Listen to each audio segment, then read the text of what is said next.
میری نئی نئی شادی ہوئی تھی کہ میرے شوہر کو کاروبار کے سلسلے میں دوسرے شہر جانا پڑا۔ مجھے وہ اپنے جوان بھائی کے پاس اکیلا چھوڑ کر روانہ ہو گئے۔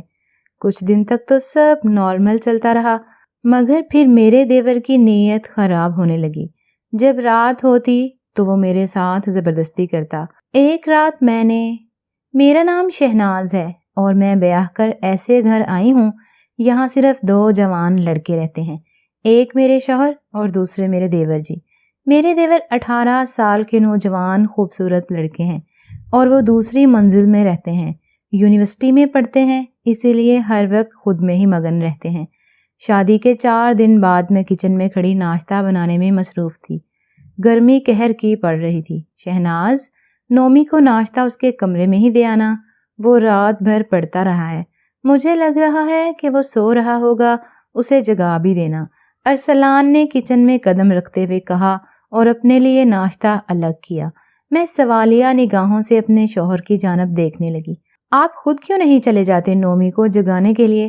جوان لڑکا ہے، نہ جانے کس حالت میں سویا ہوا ہوگا، میں نے مدھم سی آواز میں کہا۔ وہ مجھے اپنے بھائی کے لیے بہت سنجیدہ لگتے تھے۔ یہ کیسی باتیں کر رہی ہو بیگم تم؟ وہ تمہارے بھائیوں جیسا ہے اور تم اس کی ماں جیسی ہو، اس لیے تم اسے کسی بھی حالت میں دیکھ سکتی ہو۔ چلو جاؤ، اب اسے ناشتہ دے کر آؤ۔ ارسلان آخر میں ذرا سخت لہجے میں بولے۔ ان کے جانے کے بعد میں نے گہرا لمبا سانس لیا اور ناشتے کی ٹرے بنا کر نومی کے کمرے میں جانے لگی۔ ارسلان، میں آپ کو کیسے سمجھاؤں؟ نومی میرے بھائی جیسا ہے، بھائی نہیں ہے، میں نے من ہی من میں کہا اور پھر نومی کے کمرے میں چلی آئی۔ وہ کمرے میں نہیں تھا، واش روم سے پانی گرنے کی آواز سنائی دے رہی تھی۔ لگتا ہے نومی نہا رہا ہے، اسے آواز دے کر بتا دیتی ہوں ناشتے کے بارے میں نے من ہی من میں کہا اور پھر نومی کو بلند آواز لگائی۔ نومی، میں نے ناشتہ لگا دیا ہے، باہر آ کر کھا لینا، میں اتنا کہہ کر واپس جانے لگی۔ نومی نے تیزی سے واش روم کا دروازہ کھولا۔ بھائی رکیں؟ ہاں کہو۔ اس کی بات سن کر میں پیچھے کی طرف پلٹی۔ سامنے نومی کے گیلے بدن اور اسے آدھے سے بھی کم ٹاول میں دیکھ کر میں چلائی اور بھاگ کر نیچے آ گئی۔ میری چیخ سن کر ارسلان ناشتہ چھوڑ کر کمرے سے باہر آئے۔ نومی بھی بھاگا ہوا نیچے آیا۔ کیا ہوا ہے؟ کیوں چلا رہی ہو؟ ارسلان نے پوچھا۔ وہ نومی، میں نے پھولے ہوئے سانس سے کہا۔ ارسلان میرے پیچھے کھڑے نومی کی جانب عام نظروں سے دیکھنے لگا۔ بھائی نے مجھے اس حالت میں دیکھ لیا ہے، اس لیے چیخ رہی ہیں، نومی نے عام لہجے میں بتایا۔ تم پاگل تو نہیں ہو شہناز؟ اپنے دماغ سے فضول خیالات نکال دو، سمجھی نا؟ ارسلان نے مجھے بے مقصد ڈانٹ دیا اور گھر سے نکل گئے۔ ان کی ڈانٹ سن کر میری آنکھوں میں آنسو آ گئے اور میں رو پڑی۔ ارے بھابھی، آپ کیوں رو رہی ہیں؟ ادھر میری بات سنیں۔ مجھے روتا ہوا دیکھ کر نومی نے مجھے میرے دونوں کندھوں سے پکڑا اور میرا رخ اپنی طرف کیا۔ آپ میرے بارے میں غلط نہ سوچا کریں، میں آپ کو کبھی بری نگاہوں سے نہیں دیکھوں گا، نومی نے کہا اور مجھے اپنے سینے سے لگا لیا اور تب تک لگائے رکھا جب تک میں خود کو اس کی باہوں سے نہ نکالی۔ نہیں، ایسا کچھ نہیں ہے نومی، ہمارے ہاں کوئی غیر اس طرح بے پردگی نہیں کرتا ہے، اس لیے مجھے کچھ عجیب لگا۔ نومی کی بات سن کر میں کچھ شرمندہ سی ہو گئی، اس لیے بات بہلانے لگی۔ آپ مجھے اپنی بہن کی طرح پیاری ہیں۔ نومی نے میرا ہاتھ پکڑ کر اپنے ہاتھوں کے درمیان رکھا اور اسے دبانے لگا۔ میں ہلکا سا مسکرائی۔ اچھا جاؤ ناشتہ کر لو، اب ٹھنڈا ہو گیا ہے۔ میرے کہنے پر وہ ناشتہ کرنے اپنے پورشن میں چلا گیا۔ میں نے بھی خود کو یہ تسلی دے کر مطمئن کروا دیا کہ شاید میری ہی سوچ نومی کے بارے میں غلط ہے۔ وہ اچھا لڑکا ہے۔ کچھ ماہ تک ٹھیک چلتا رہا، پھر ایک دن اچانک سب بدلنے لگا۔ میں دوسرے پورشن پر مشین لگا کر کپڑے دھو رہی تھی۔ میرے کپڑے سارے گیلے ہو گئے اور میں نومی کے کپڑے تبدیل کرنے لگی۔ میں اپنا بدن سکھا رہی تھی کہ اچانک کمرے کا دروازہ کھلا۔ مجھے لگا ارسلان ہے، میرا رخ دوسری طرف تھا۔ نیچے جائیں ارسلان، میں کمرے میں آتی ہوں۔ میں اتنا کہہ کر پلٹی تو سامنے کوئی بھی نہیں تھا اور دروازہ بھی بند تھا۔ کون ہے؟ میں نے ڈرے ہوئے لہجے میں پوچھا اور جلدی سے کپڑے پہننے لگی۔ مجھے ایسا لگا جیسے کھڑکی سے کوئی مجھے دیکھ رہا ہے۔ میں نے جلدی سے کپڑے پہنے اور کمرے سے باہر نکلی۔ میری نظر کھڑکی کے پاس پڑے نومی کے بیگ پر پڑی۔ کہیں نومی ہی تو نہیں کمرے میں داخل ہوا تھا؟ میں نے اندازن کہا۔ میرے چہرے پر پسینہ آنے لگا۔ بھابھی، بھائی کی کال آئی تھی، وہ مجھے بتا رہے تھے کہ وہ آفس کے کام سے ایمرجنسی میں لاہور جا رہے ہیں۔ کچھ دن تک واپس آ جائیں گے اور آپ کو لاہور جا کر کال کریں گے۔ نومی سیڑھیاں چڑھ کر میرے پاس آ کر بولا۔ مجھے حیرت ہونے لگی کہ ارسلان مجھے بنا بتائے کیسے جا سکتے ہیں۔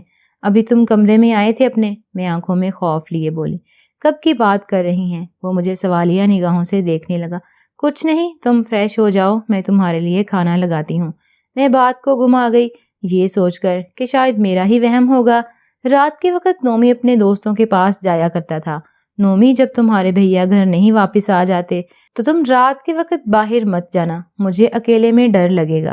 میں نے نومی سے کہا، آپ پریشان نہ ہوں، میں نہیں جاتا، آپ کے کمرے میں جا کر سو جائیں، میں دروازے کو تالا لگا کر آتا ہوں۔ نومی نے کہا۔ میں اپنے کمرے میں چلی آئی اور بستر پر لیٹ کر سو گئی۔ آدھی رات کے وقت مجھے اپنا بدن بھاری محسوس ہونے لگا۔ میں نے جب آنکھیں کھول کر دیکھا تو میرے اوپر نومی تھا۔ اسے دیکھ کر میں خوف سے رونگٹے کھڑے ہونے لگی۔ نہیں نہیں، میں نے چیخنا چاہا مگر نومی نے میرے منہ پر اپنا ہاتھ رکھ لیا اور مجھے خاموش کروا کر میرے ساتھ زبردستی کرنے لگا۔ اس سے پہلے وہ میرے ساتھ اپنی ہر حد پار کرتا، میں نے اسے زمین پر گرا دیا۔ اچانک مجھے چکر سے آنے لگے اور میں بے ہوش ہو گئی۔ صبح جب میری آنکھ کھلی تو سب نارمل تھا۔ میں اپنا سر اپنی گود میں دے کر رو پڑی۔ اتنے میں مجھے کسی مرد کے قدموں کی آہٹ سنائی دی۔ وہ نومی تھا۔ اسے دیکھ کر میں سہم گئی۔ میرے قریب مت آنا نومی، ورنہ میں چیخ چیخ کر سارا محلہ اکٹھا کر لوں گی۔ یہ کیسی باتیں کر رہی ہیں بھابھی آپ؟ میں کیوں کچھ کروں گا آپ کے ساتھ؟ نومی میری حالت دیکھ کر حیران ہونے لگا۔ رات کو تو تم میرے ساتھ زبردستی کر رہے تھے مگر میں نے نہیں کرنے دی۔ پھر اچانک پتہ نہیں میں کیسے بے ہوش ہو گئی۔ میں روتے ہوئے رات کا حادثہ یاد کرتے ہوئے بولی، نہیں، کب ہوا ایسا؟ اگر آپ بے ہوش ہو گئی تھی تو کیا میں نے آپ کے ساتھ زبردستی نہ کی ہوگی میری پیاری بھابھی جان؟ نومی میرے قریب آ کر بولا اور میرے چہرے کو گندے طریقے سے ہاتھ لگانے لگا۔ میں سمجھ گئی کہ یہ سب خواب نہیں، سچ تھا۔ نومی کے منہ سے شراب کی بو آ رہی تھی۔ وہ نشے میں تھا۔ تم نے میرے ساتھ ایسا کیا نومی؟ میں نے روتے ہوئے پوچھا۔ تو اور کیا کرتا؟ ہر وقت آپ مجھے یہی کہتی کہ آپ کی عزت کو مجھ سے خطرہ ہے۔ آخر کار میرے دماغ میں یہ بات بیٹھ گئی اور رات آپ کو سوتے ہوئے دیکھ کر میں کنٹرول نہیں کر پایا۔ نومی نے مجھے سچ بتایا اور پھر سے میرے ساتھ زبردستی کرنے لگا۔ وہ نشے میں تھا۔ میں بہت ہی مشکل سے اسے اپنے اوپر سے ہٹا کر روتے ہوئے گلی کی طرف بھاگی۔ میں جیسے ہی دروازہ کھولا، سامنے ارسلان کھڑے تھے۔ انہیں دیکھ کر میں ان کے گلے لگ کر رو پڑی۔ میری حالت سے انہیں اندازہ ہو گیا تھا میرے ساتھ کیا ہوا ہے۔ وہ میرے ساتھ گھر میں داخل ہوئے اور نومی کو خوب مار کر گھر سے نکال دیا۔ مجھے معاف کر دو شہناز، تم سچی تھی، میں جھوٹا تھا، مجھے ہی خیال کرنا چاہیے تھا۔ وہ مجھ سے معافی مانگنے لگے۔ میں انہیں نظر انداز کر کے دوسرے کمرے میں چلے آئی اور رو پڑی۔ غلطی میری ہی تھی، میں ہی بار بار نومی کے سامنے خود کو ظاہر کرتی کہ میں کتنی خوبصورت ہوں اور اس کی مجھ پر بری نظر ہے۔ 1 ماہ ایسے ہی گزر گیا اور نومی کی کچھ خبر نہ آئی اور نہ ہی ارسلان نے اس سے رابطہ کیا۔ میرا ضمیر مجھے سونے نہیں دے رہا تھا۔ ایک دن میں نے ہمت جتائی اور ارسلان سے بات کی۔ ارسلان، آپ پلیز نومی کو تلاش کر کے گھر واپس لے آئیں۔ میں نے تیز لہجے میں کہا، کیا بکواس کر رہی ہو؟ یہ سچ جانتی ہو نا اس نے کیا کیا ہے تمہارے ساتھ؟ وہ غصے سے بولے، ہاں جانتی ہوں، اسی لیے کہہ رہی ہوں، غلط وہ بھی تھا، میں بھی اور آپ بھی۔ آپ کو اپنی جوان بیوی کو اپنے بھائی کے ساتھ نہیں چھوڑنا چاہیے تھا اور نہ ہی مجھے اس کے سامنے یہ بات بار بار کہنی چاہیے تھی۔ اس کی مجھ پر نظر ہے اور ویسے بھی وہ ہر رات کی طرح اس رات بھی نشے میں تھا۔ میں نے اسے سارا سچ بتایا۔ ارسلان کسی سوچ میں ڈوب گیا اور گھر سے چلا گیا۔ شام کے وقت واپس آیا اور مجھے ارسلان کے بارے میں بتایا۔ میں نومی کے دوست سے ملا ہوں، اس سے معلوم ہوا ہے کہ وہ امریکہ چلا گیا ہے اور ٹھیک ہے، اب تم بھی اسے بھول جاؤ اور خود کو الزام مت دو۔ نومی کی خیر کی خبر سن کر مجھے تسلی مل گئی اور میں نے قسم کھائی کہ آج کے بعد کبھی کسی مرد کے دل میں یہ شک نہیں پیدا ہونے دوں گی کہ اس کی مجھ پر نظر ہے اور نہ کسی نامحرم کے ساتھ اکیلے رہوں گی، چاہے وہ میرا سگا ہی کیوں نہ ہو۔